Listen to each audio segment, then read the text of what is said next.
repasse le kimono. J'ai oublié le devis pour le client, mince, faut que j'y pense. Oh zut, on n'a plus de yaourt. Faut que je passe au magasin, c'est vrai. J'ai oublié aussi le rendez-vous chez le dentiste, on n'aura plus de créneau. C'est vrai, les papiers de l'école, j'ai oublié de les mettre dans le sac, faut que j'y pense. Et j'ai mon rendez-vous avec le prospect demain. Faut que je prépare son dossier, c'est vrai.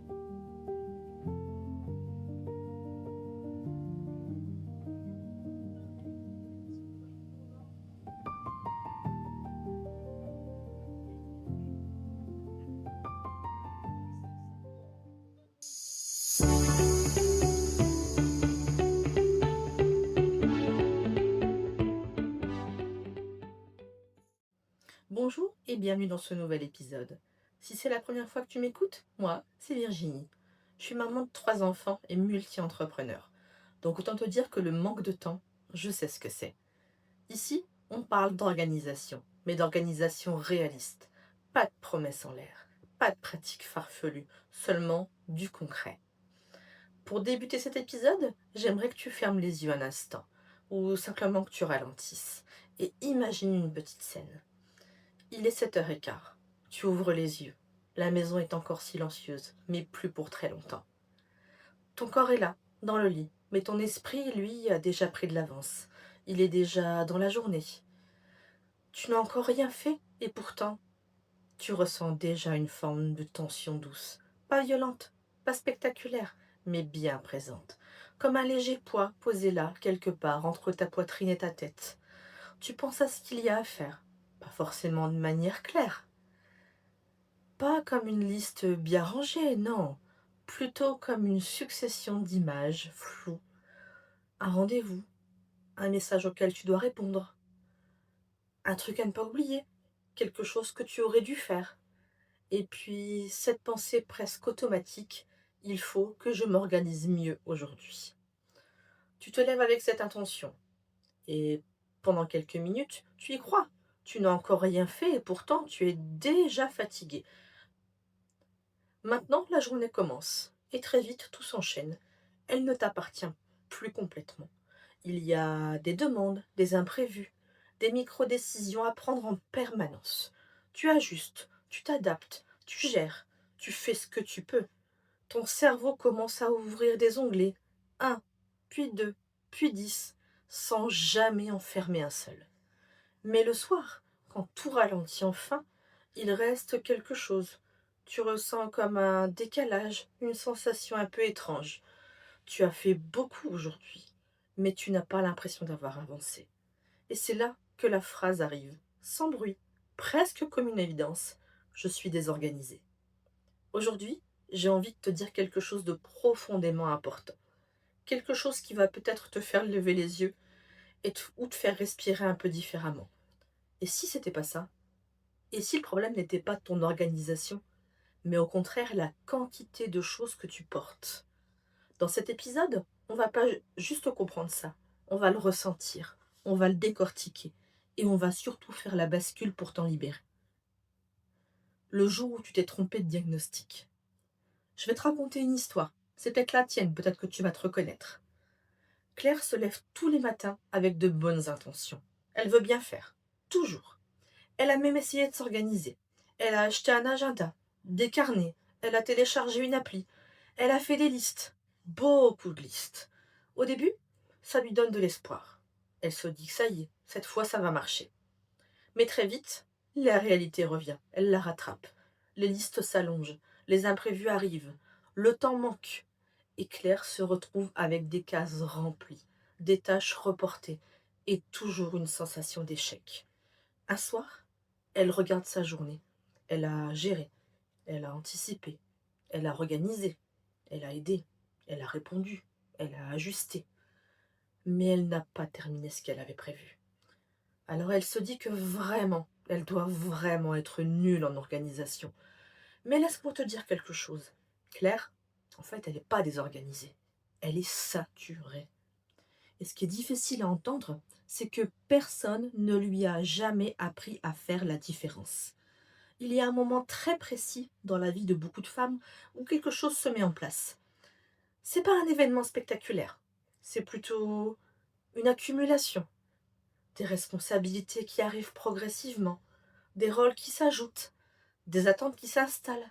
Et au milieu de tout ça, une adaptation en permanence. Tu apprends à gérer, tu apprends à anticiper, tu apprends à penser à tout. Pas forcément parce qu'on te l'a demandé explicitement, hein, mais parce que si tu ne le fais pas, ça ne se fait pas. Et au début, tu tiens, tu t'organises, tu compenses, tu trouves des solutions, tu ajustes, tu t'adaptes. Puis un jour, ça commence à déborder. Pas d'un coup, hein, mais subtilement. Tu oublies un détail, puis deux, puis trois, puis après tu repousses une tâche, puis plusieurs. Tu commences à avoir cette sensation de courir tout le temps après le temps.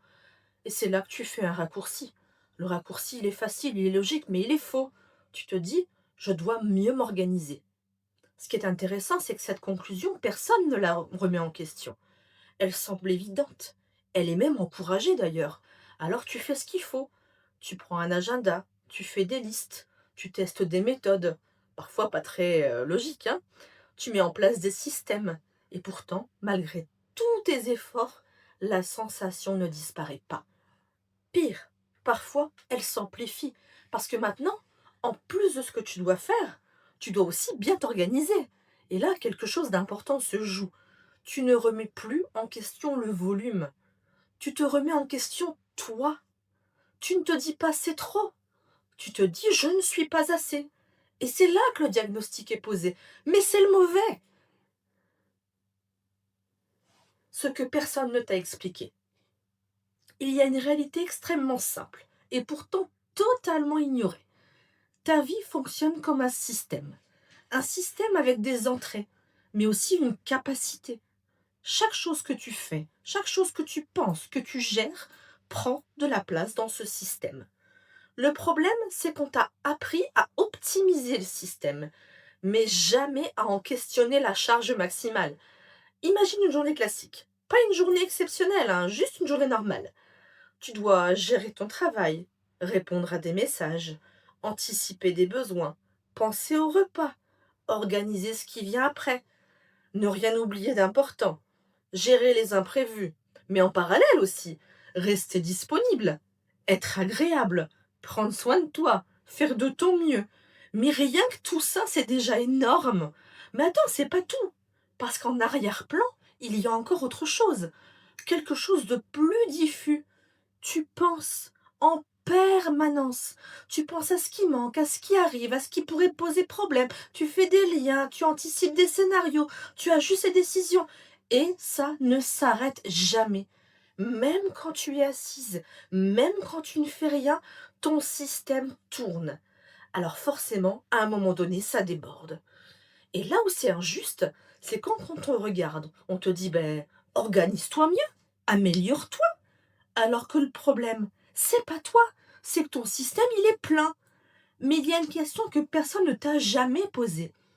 Et si ce que tu essayais de gérer, en fait, c'est pas gérable? Tu ajoutes des responsabilités, des tâches, des choses à penser, mais tu n'enlèves jamais rien. À un moment donné, ton temps ne suffit plus. Et en réponse, tu fais quoi? Bah, tu essayes de mieux t'organiser. Alors que le vrai problème, c'est l'ampleur de la tâche, le poids que personne ne voit. Ce qui est le plus difficile à expliquer, c'est ce qui ne se voit pas. Si quelqu'un te regarde de l'extérieur, il voit quelqu'un qui fait des choses, mais il ne voit pas quelqu'un qui pense en continu, qui anticipe tout, qui gère tout pour tout le monde, même quand physiquement, cette personne semble ne rien faire. Tu peux très bien être assise et être en train de travailler dans ta tête, hein. Et c'est ça qui consomme le plus. Je vais te donner une situation toute simple, tu vas voir. Tu es en train de faire quelque chose de banal. Tiens, par exemple, je sais pas, tu fais à manger ou tu prends un café. Vu de l'extérieur, tu cuisines ou alors tu te reposes. Mais intérieurement, il se passe autre chose.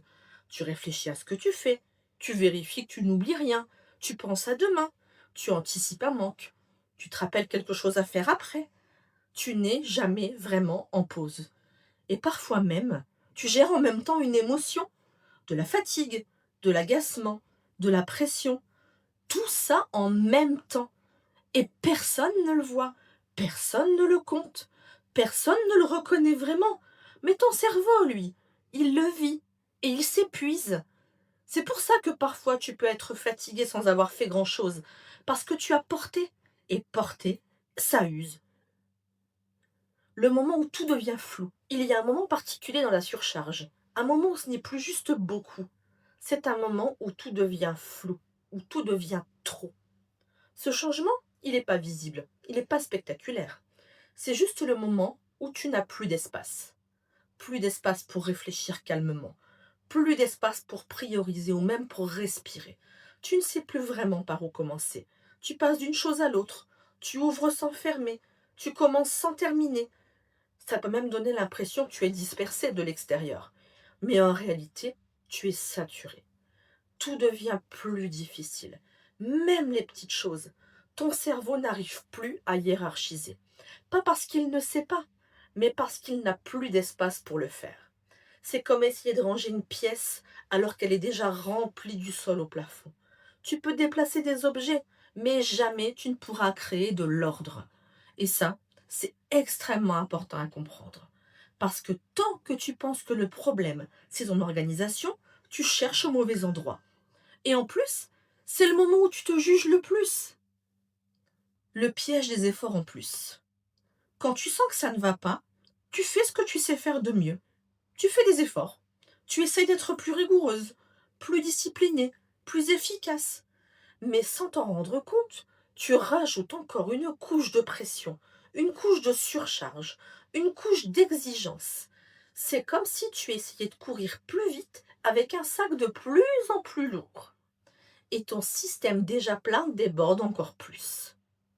C'est pour ça que tu peux avoir cette sensation étrange que plus tu essayes, moins ça marche.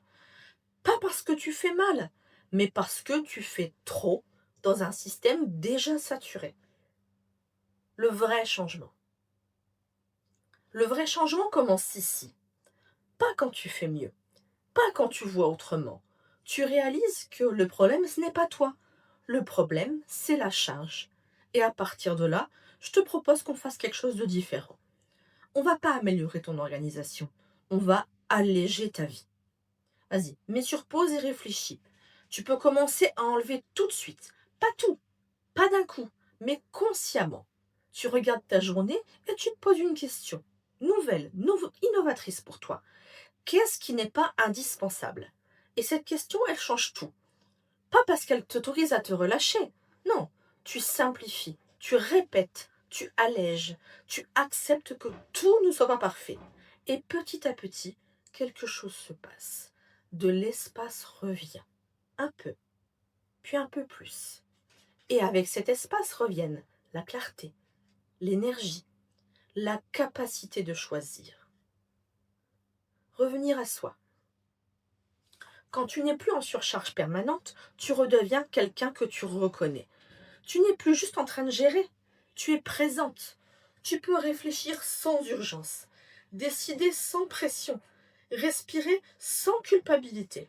Et tu te rends compte d'une chose simple mais puissante. En fait, tu n'étais pas désorganisé, tu étais dépassé. Et ça, c'est pas la même histoire. En conclusion, dépose ce qui ne t'appartient pas. Je veux qu'aujourd'hui tu repartes avec cette notion. Tu n'as pas besoin de devenir une meilleure version de toi-même.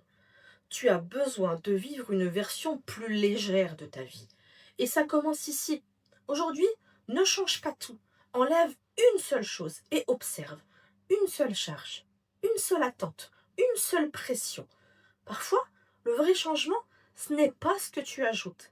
C'est ce que tu oses déposer, enlever. On se retrouve au prochain épisode. Et d'ici là, prends soin de ton espace, parce que c'est là que tout commence. Merci d'avoir regardé cette vidéo ou écouté cet épisode en podcast. Si tu es sur YouTube, sache que tu peux retrouver cet épisode sur Spotify pour l'écouter quand tu le veux. N'hésite pas aussi à lire l'article complet sur le blog. Il aborde la même thématique, mais t'apporte en plus d'autres tips pour t'aider à t'organiser efficacement. Si cet épisode t'a parlé, partage-le autour de toi. Je suis sûre qu'il pourrait vraiment aider quelqu'un à respirer un peu mieux dans sa semaine. On se retrouve très vite pour un prochain épisode. Et d'ici là, lâche prise et respire. À bientôt.